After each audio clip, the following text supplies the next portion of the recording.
On the fourth floor, he decided he would need creatures that could quickly form a potent fighting force. Looking back at games, the one that stood out was the Necromancer. He wanted a being that could instantly summon hundreds of thousands of skeletons and other related mobs to bury those that stood in his way.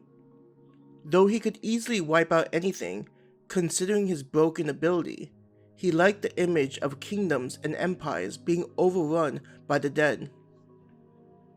Han was always fond of horror movies, so movies involving zombies were his top choices.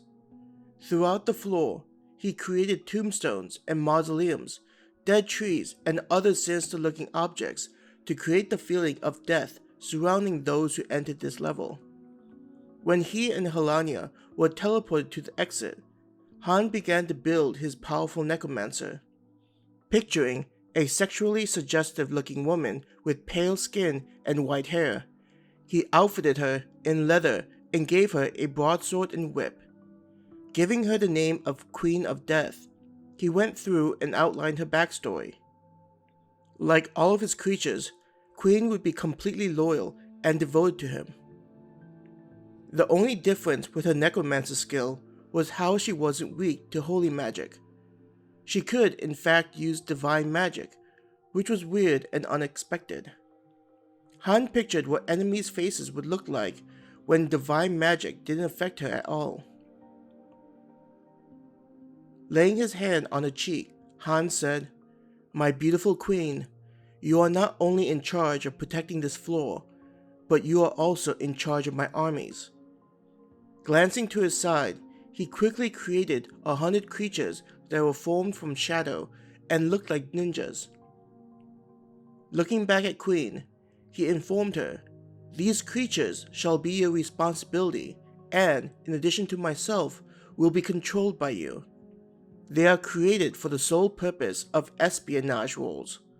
You will lead armies of the dead and swarm over all those who stand in my way." Not moving away from his hand on her cheek, Queen looked dazed as she said, "For you, I shall commit any acts as long as it pleases my master." As Han and Helania walked up to the next floor, Queen held herself as she thought about the touch given to her by her master. Feeling empowered, Queen began summoning Death Knights, Skeleton Warriors, and Skeleton Mages. Though the floor looked more accessible than the one before it, the infinite number of death-related mobs would overwhelm any that entered the level. Reaching the next floor, Han thought it was necessary to have amenities on this level. He created on one side living quarters, hallways, and other items that made it look like an opulent hotel. On the other, Han created a dining area that would put any Michelin star restaurant to shame. With the wave of his hand, Han created 100 maids that would make sure his stronghold would look immaculate. Another wave of his hand created numerous chefs, sous chefs, waitresses, and other related food industry workers. With his ability, Han easily created a room that would generate all necessary food ingredients. The entire kitchen was filled with fantastic cooking equipment and tools to help the cooks prepare the meals. With each creature on his floor having their job-related skills and abilities, Han didn't need to concern himself with the maintenance of the stronghold and could focus on more interesting tasks. Though he created living beings from his thoughts, Han wondered whether this translated to real food. Sitting down at one of the tables, he motioned one of the waitresses to come over. "Bring me a noodle dish with meat and vegetables in it," he told the waitress. "Yes, my master," she answered, curtsying. Waiting at the table, while his food was being prepared, Han wondered what his endgame would be in this world. Was there even an endgame? Could this experience be like one of those MMORPGs that continued in perpetuity? The beautiful thing is that he could consider himself to be an administrator and play by his own rules instead of living to the tune of some major corporation. He thought back to all those light novels, manga, and anime that involved an OP character and how often they would have some kind of restrictions placed on them. With one of his hands, he casually created a beautiful rose that could be considered flawless. Would any of those people who created those various mediums have their main characters be this compelling? Those people were probably too concerned about the consumers and not wanting to be too dull. The rose in his hand symbolized the infinite possibilities in front of him.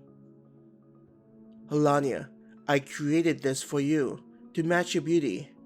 He raised the rose to let her take it from his hand. Her hands trembled as it brushed against his. My master, I do not deserve such praise. Helania's voice quivered with emotions as she took the rose. After the rose had left his hand, Han didn't acknowledge her anymore as he continued to think about his plans. Footsteps could be heard as the waitress and chef approached him, presenting his meal. The waitress placed the dish in front of him and stepped away, waiting to hear his verdict on the plate. Materializing some chopsticks, he started to eat the Asian cuisine.